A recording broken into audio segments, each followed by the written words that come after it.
Πριν από περίπου 2.000 χρόνια ήταν που γεννήθηκε ο Χριστός. Αυτός μίλησε για την αγάπη και για το πόσο σπουδαίο είναι να κάνεις το διπλανό σου χαρούμενο. Πόσο υπέροχο είναι να μοιράζεσαι και να νοιάζεσαι για τους άλλους, όπως και τον εαυτό σου. Κατάφερε να κάνει όλο τον κόσμο όμορφο και φωτεινό, χαρίζοντάς του μια σφιχτή αγκαλιά.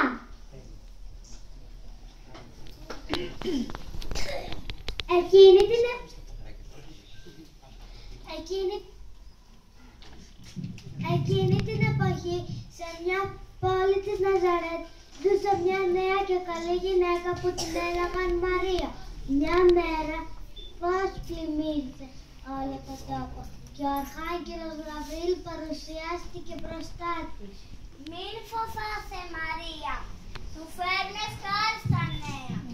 Ο Θεός σας διάλεξε να γίνεις μητέρα του γιού του. Θα αποκτήσεις ένα μωρό που θα το ονομάσεις Ιησού. Είναι αυτός που θα αλλάξει τη ζωή των ανθρώπων και θα τους ξαναφέρει κοντά στον Θεό. Ας γίνει το θέλημά του. Στην ίδια πόλη ζούσε ένας ξυλουργός. Ήταν τίμιος και πιστός άνθρωπος και τον έλεγαν Ιωσήφ. Ο Ιωσήφ παραγωνιάστηκε την Μαρία, την οποία την προστάτευε και την αγαπούσε πολύ.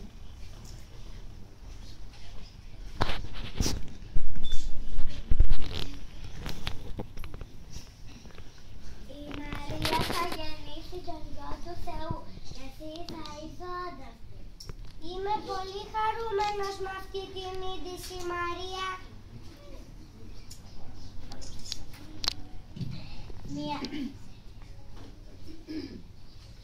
Μια μέρα ήρθε μια διαταγή από τον κυβερνήτη της χώρας.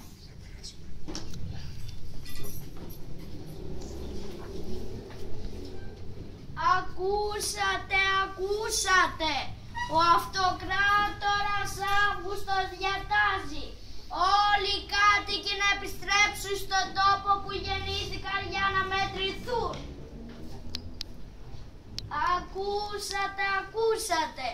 Ο αυτοκράτορας Αύγουστος διατάζει όλοι οι κάτοικοι να επιστρέψουν στον τόπο που γεννήθηκαν για να μετρηθούν.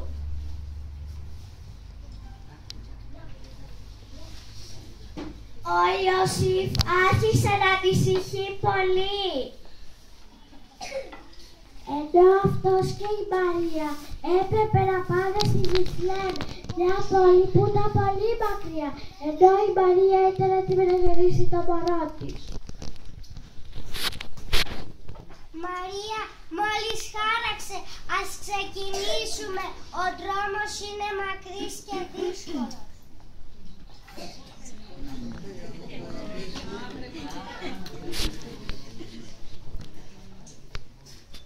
Φτάσαμε στη Βηθλεέμ. Η πόλη είναι γεμάτη κόσμος.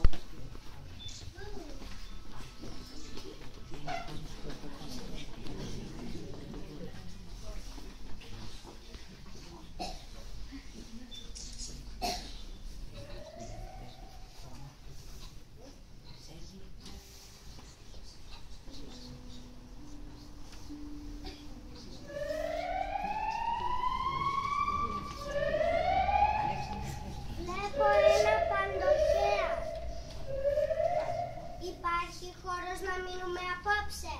Όχι, δεν υπάρχει κανένα δωμάτιο διαθέσιμο.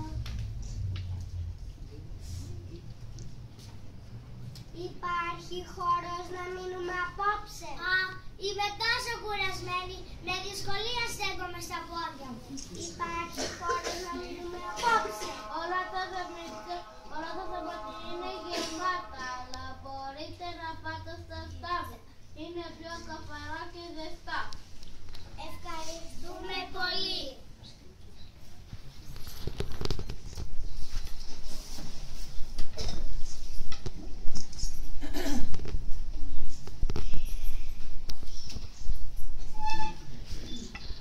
Εκείνη τη νύχτα η Μαρία γέμισε το μωρό της. Ήταν αγόρι, όπως το είχε πει ο άγγελος. Το ονόμασαν Ιησού. Η Μαρία το τύλιξε με μια κουβέρτα και το ξάπλωσε μέσα σε μια φάτνη που ήταν καθαρά και ζεστά. Η Μαρία και ο Ιωσήφ κοιτούσαν το μωρό με λατρεία. Το ένιωθαν και οι δύο ότι ήταν ένα ξεχωριστό μωρό.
Μη φοβάστε, σας φέρνω καλά νέα. Σήμερα γεννήθηκε ο Υιός του Θεού κάτω από εκείνο τον ναό, εδώ στη Βιθλεέμ, μέσα σε μια φάτνη. Πρέπει να δούμε αυτό το μωρό. Ναι, πρέπει να του πάμε ένα δώρο από τα νεονενήτα αντάκια μας.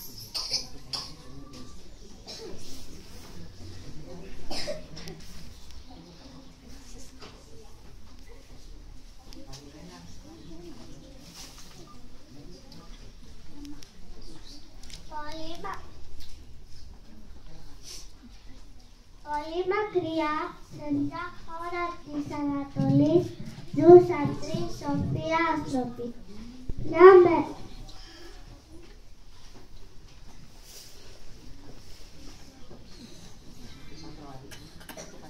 Πολύ μακριά, σε μια χώρα της Ανατολής, ζούσαν τρεις σοφοί άνθρωποι.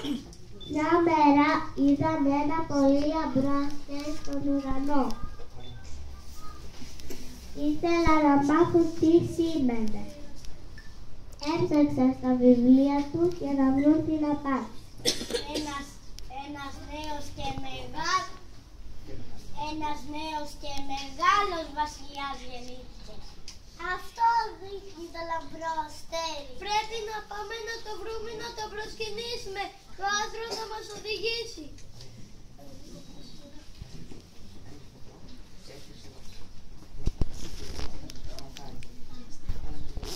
Οι τρεις σοφοί ξεκίνησαν για το μακρύ τους ταξίδι. Το άστρο έλαβε μπροστά τους μέρα και νύχτα.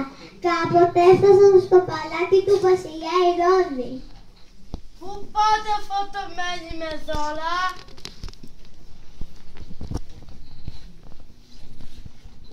Όταν έμαθε ο βασιλιάς που βρίσκονταν οι τρεις σοφοί, δεν ευχαριστήθηκε καθόλου και είπε χωρίς να δείξει το θυμό.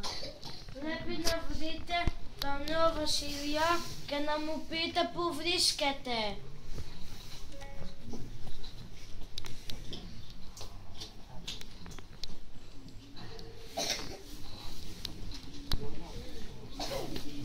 Το αστέρι που μας οδηγεί σταμάτησε ακριβώς πάνω από αυτόν τον θάμνο.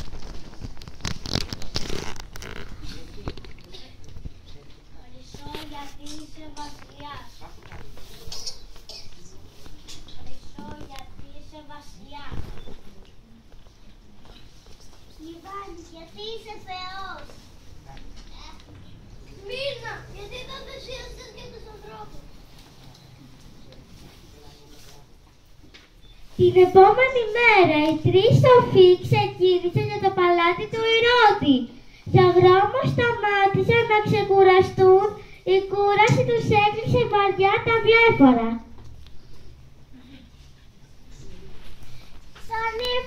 Στον ύπνο τους είδαν έναν άγγελο που τους προειδοποίησε. Μην πάτε στο Ηρώδη, θέλει να κάνει κακό στο Ιησού. Έτσι οι σοφοί άλλαξαν δρόμο και δεν πήγαν ποτέ στον Ηρώδη.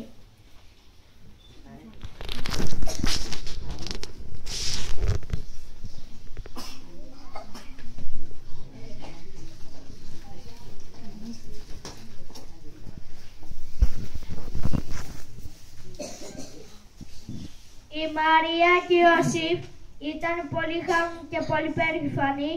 Μάθανε ότι το μωρό τους ήταν στα αλήθεια ο Υιός του Θεού. Μάθανε ότι είναι ξεχωριστός. Και ήξεραν ακόμη ότι σαν θα μεγάλωνε θα είχε πολλά να κάνει για τούτο τον κόσμο. Πολλοί άνθρωποι θα τον λάτρευαν σε όλη τη γη και θα θυμόντουσαν τη γέννησή του σαν μια ημέρα αγάπης και ειρήνης.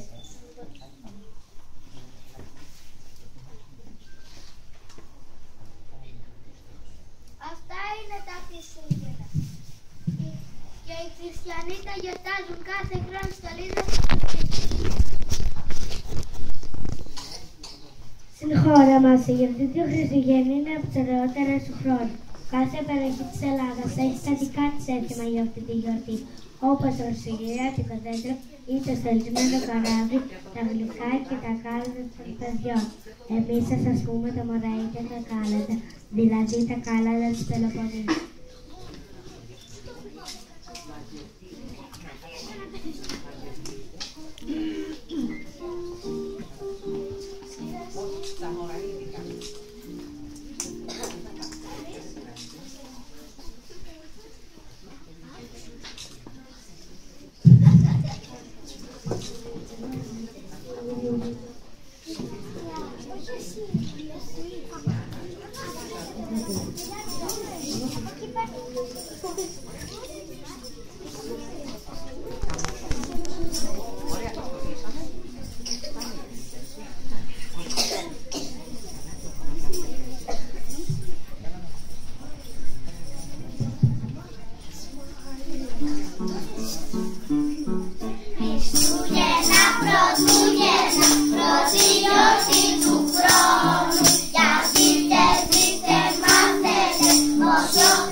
Όλοι οι ουρανοί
Μπράβο. Μπορούμε να κεραστούμε και του χρόνου να την υγεία, να χαιρόμαστε τα παιδιά. Τα πήγατε τέλεια.